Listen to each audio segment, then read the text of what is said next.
The average sales price in the greater Baton Rouge area is around $300,000, but what can you actually get in that price point? Some of you are like, Rhett, I've been looking around online. I can't find something that checks all of the boxes. I don't know what areas I need to be looking around. And I get it. It can be a little overwhelming. And I tell my clients all the time, this price point does bring about some necessary compromise. Sometimes that compromise is size. You may not be able to get as big of a house as you want. Sometimes a compromise is condition. You may not be able to get that move-in ready. You may need a little elbow grease to put some equity in it and do some renovations. And sometimes the compromise is location. You may not be able to be as close as you want to all of the hot spots, the dining, the restaurants. So when you're a little bit further away, that can be a compromise. Either way, in this video, I'm gonna share with you 3 of my favorite areas in the $250,000 to the $350,000 price point in the Baton Rouge area. Baton Rouge can definitely be a little tricky to navigate. It's pretty big. There's a lot of pockets. There's a lot of different neighborhoods. So I think this video will give you 3 great options of spots to land to in that price point. Let's get into it.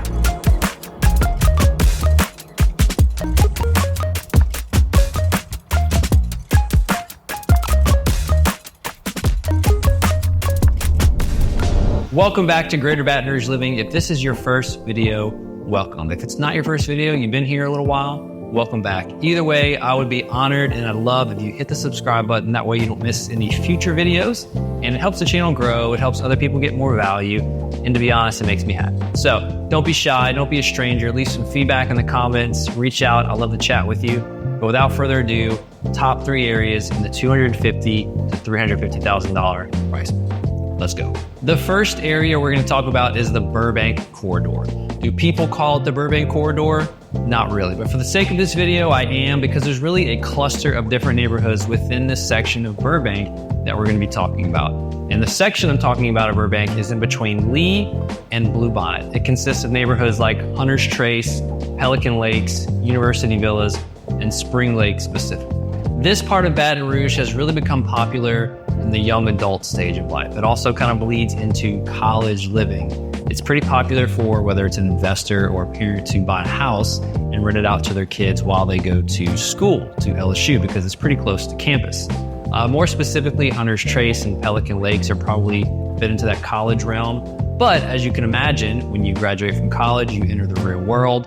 You're kind of familiar with the area of town you're already in. So a lot of them will end up buying in the area and staying. So you see how it kind of transitions from college to young adult. But either way, there's some solid options, younger families, newlyweds, that kind of demographic. As I mentioned, you are close to LSU, you're close to campus life, so you have a lot of options in terms of grocery stores and restaurants and shopping. It's all pretty close there to you. And this area specifically of Baton Rouge is just developing like crazy, especially a little more south where there's vacant land and undeveloped land. A lot of neighborhoods are going in. A lot of money is going into it. So you're pretty close to a lot of cool things Baton Rouge has to offer. Getting into the neighborhood specifically, a lot of them offer some really cool amenities such as a pool, a clubhouse. Some of them even have tennis courts and playgrounds. And University Villas specifically is a gated neighborhood, which I know a lot of people prefer that. So what can you get in the price point of $250,000 to $350,000 in this area of town? I'll be honest, in these neighborhoods, you're probably looking at the price range of $300,000 to $350,000 or so that upper end. But in this price point, you're gonna get a 3 to 4 bedroom house, probably around the 1,500 to 1,800 square foot range. The yard size is gonna be great. You're not gonna get a huge yard, but a yard nonetheless. They're all gonna be pretty similar in size for that regard. Age range, some of the neighborhoods were built around the 2018 range, and some of them were in the earlier 2013 or 14, and then Spring Lake would be your oldest of this cluster, and that was made and built in the early 2000s. So if you want a con or perhaps a compromise to consider for this area, because I want to paint a whole picture of it. If you are a person that doesn't like cookie cutter, this probably isn't for you. A lot of these neighborhoods look similar. They're all similar builders in the sense of all the floor plans are similar, exterior elevations are similar.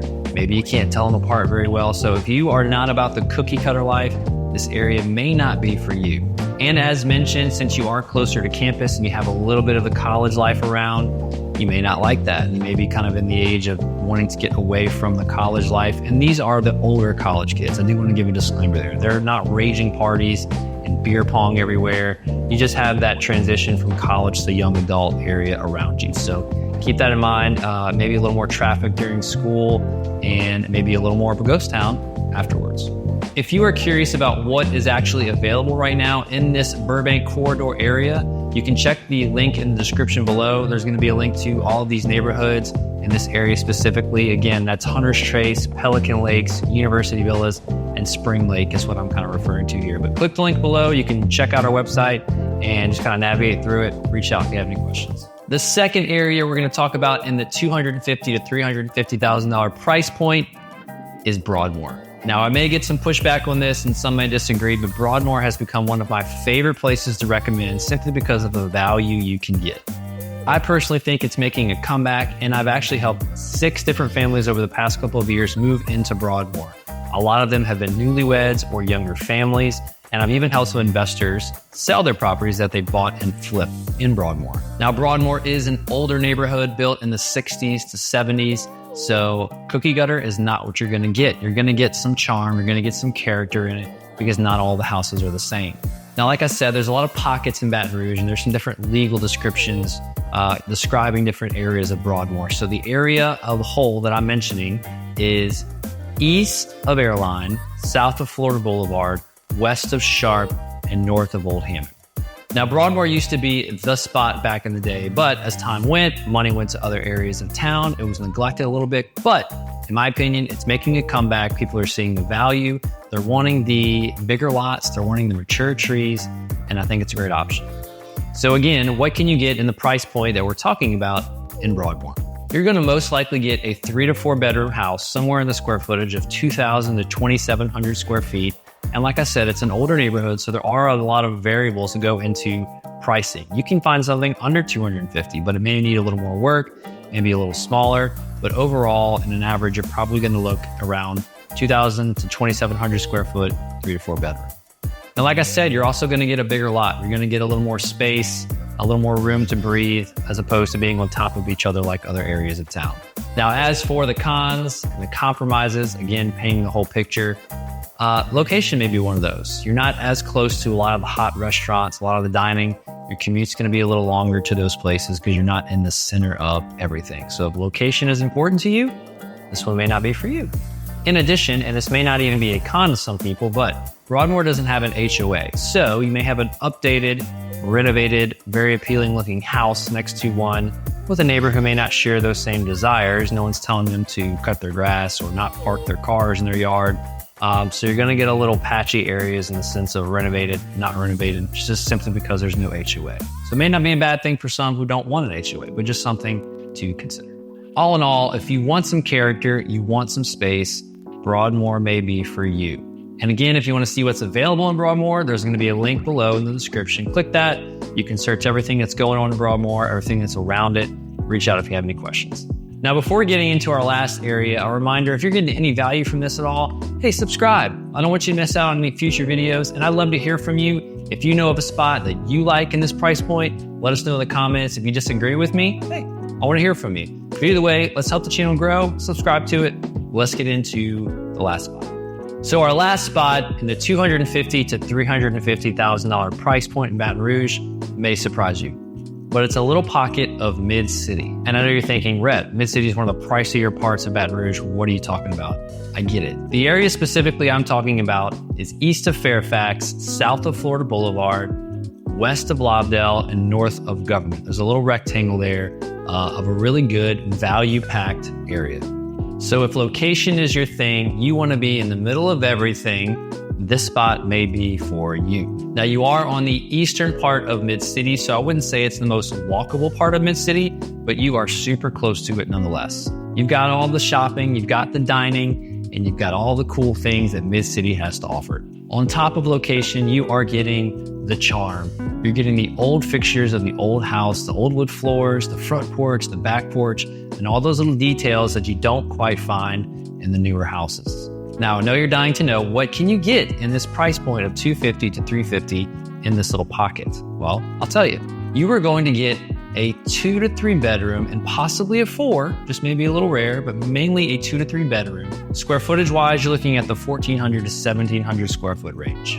You're also going to get a pretty good sized yard. They're not going to be super cookie cutter, especially in the North Goodwood part. You're going to get a pretty big lot, but overall, not super unmanageable. It's what you want for a backyard and a farm. Now, I will say these houses, of course, are not going to be super updated. They're going to be livable, of course, but there's probably going to be a little room for you to come in, put a little elbow grease in, and make it your own. So what are the cons and compromises of this area? You can probably see where I'm going with this, but yes, you're getting location, but you may have to compromise on condition. Now, of course, they're going to be livable houses, but there's going to be some room for you to come in, renovate, update, and make it your own, because they may not be quite up to your standards of being updated. You're also probably going to have to compromise on size. You're not going to get a huge house to build your family in, but you're going to get a great spot and a great location.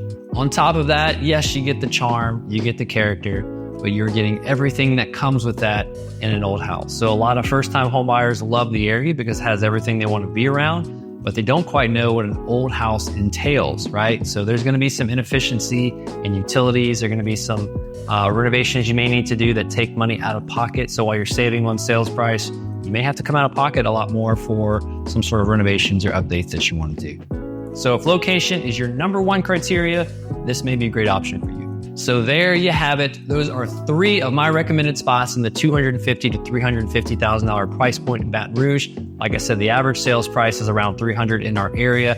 So you may be wondering what you can get for it. Those are 3 options. Are those the only options?